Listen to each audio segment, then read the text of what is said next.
My lords, the distinguished and noble opposition has spoken most eloquently with deep emotion.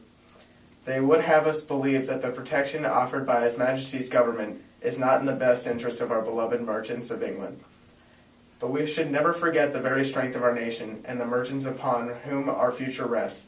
Our great nation has just concluded with France a horrible war for dominance of the North American territories, the French and Indian War. Though our God-blessed nation emerged victorious, it was not without great cost.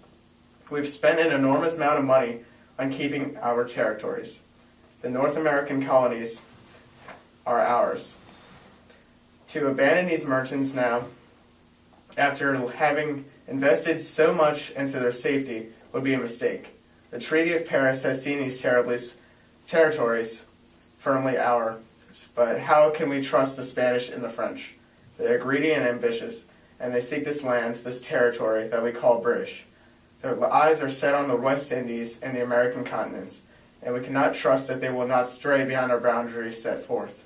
So we must continue to protect our merchants on whom our wealth does greatly stand.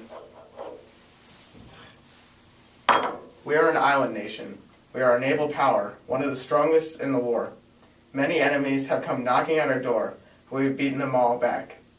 Spain and France and many others have been unable to break our spirit, and so we must continue to fight.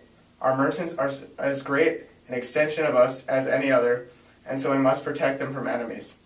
Our naval strength, His Majesty's ships, must continue to control the high seas. Our trading empire cannot be allowed to disintegrate. Only the protection of our merchants by the strength and power of our Navy can assure this.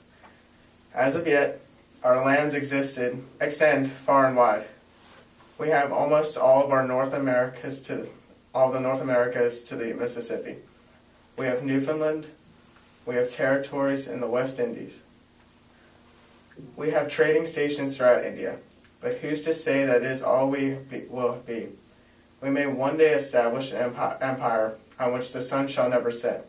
We may one day take Asia and Africa under our complete control. We could have fabulous wealth beyond anyone's wildest imagination. We may one day be the strongest, the most powerful nation in the face of God's green earth, and so we must utilize these great resources that we are so blessed with. This may only come about if our military strength is always assisting our traders. To leave them defenseless would be a complete lack of foresight.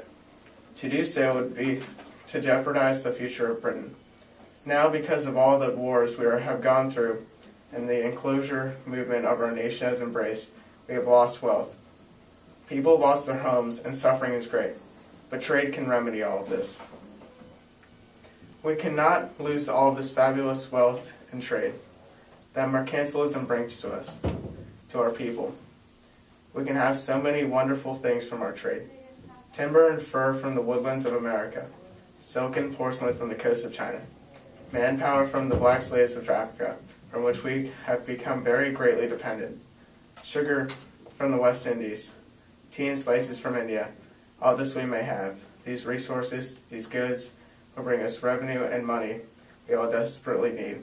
And this in turn will lower homelessness and make Britain a happy and stable country. We will shine a sparkling nation on the sea. God bless the King. God bless Britain.